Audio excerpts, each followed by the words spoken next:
We're now joined by FC Tucson head coach Jon Pearlman. Jon, another tough loss. Give us your thoughts on the match, please.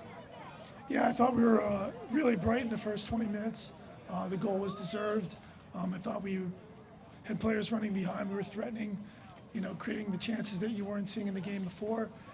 And then as the half went on, there was the ability to retain possession, and we would win the ball and then give it immediately back. And there just didn't seem to be the poise and the confidence to play through those lines. And then the second half, again, I just felt for me like there was never a time where we controlled the ball and to control the tempo the way we should. There was only really short moments, and we could have forced them to chase a little bit more. We didn't have to, go long all the time. And it's decision making and choices. And then obviously the goal is a breakdown. And when you take a yellow early in the game when you don't have to, and you don't foul in the right spots on counters, you saw the opportunities that gave us.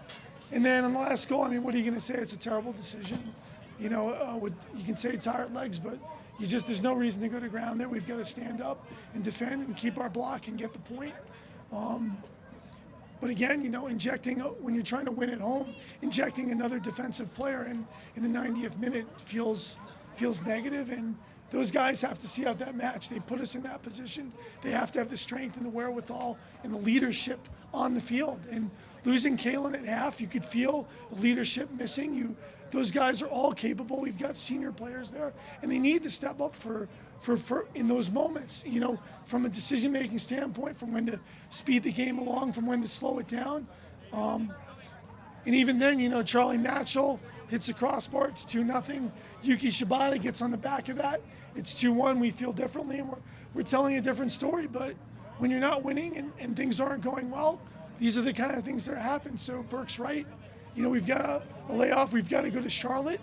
We're in need of points. We need to stop the bleeding. It's incredibly tough to have a 2-game homestand, come up with 0 points. But it's game 5, and we just got to take a hard look, because I felt like Burke had a good match through that moment. He was one of our stronger players. And again, the conversations I've had with him are exactly that. And players can't see black. They've got to have the concentration and the wherewithal throughout the match. I'm disappointed for the guys, and the fans were absolutely great tonight. And there was just a good feel after that first goal, and we threw it away. And I'm at a loss for words of why players coming on, are not helping us secure the ball and aren't making good decisions in key moments when they're able. You can see the ability is there. So it feels terrible. Ted, you were able to start with Kalen, so what did he bring? Yeah, he just brings, again, a mentality, a drive, encouraging players on. I thought he was good in his 1v1 duels in key moments against 2 very quick forwards. And obviously it helps to have Jake on his natural left side and not have to bring Tyler over. Tarn's hurt. It hurts us not having Tarn. Not having Tevin Shaw at the 6 hurts us.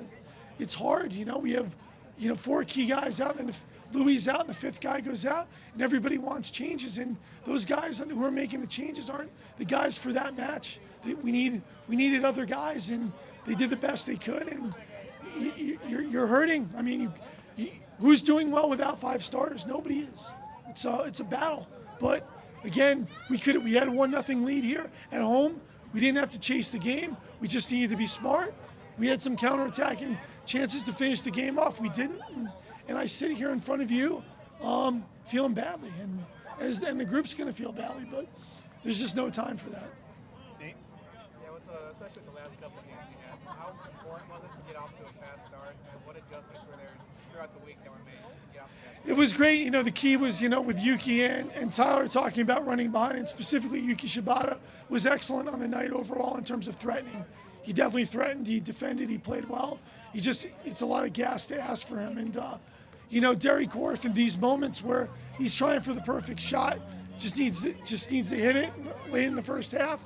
We're trying to kill off, because those failed shots create counterattacks. We don't get a shot and they get a block in a central area when we've committed guys to the box. We've seen it happen time and time again to us, and us doing it to other teams. And we talked about it in the Charlie Matchell service, and just getting a little ahead on that. When you serve the ball in the area, good things happen. when you commit runners to the area and you run behind, good things happen. And I was so pleased with the first 20 minutes, and it just feels like a distant memory. So how tough is this league? I mean, they come in last, but they got that result at Tormenta, and obviously they get the result. Yeah, I mean, everybody's a goal apart. I mean, North Carolina can end up in first in 3 weeks. Northern Colorado's in the final round of 16, and they're back with us in 11th. It doesn't matter. When you make mistakes in this league in transition, when you give up penalties, when you give up the number of free kicks, when it's on the board, don't give up free kicks in our area. Make them make the extra pass. And you don't do that, and you foul when guys are dribbling sideways and out of bounds. It's a numbers game. Eventually, somebody's going to make a big error. And if you do it more in here, and you draw more chances, and you create more goals, you're going to get the big error. And one team did it for 20 minutes, the other team did it for 70, and you have the result you have. So, absolutely, we came out with the right attitude. But North Carolina is a team that has controlled possession. It did it last year. Garrett and Olex are two excellent forwards. They're going to be there at the end. Everybody's going to be there at the end. But you can't drop points at home like this. And when we come back here, we better come back here with some points and with a resolve, because that's the expectation. That's what it requires.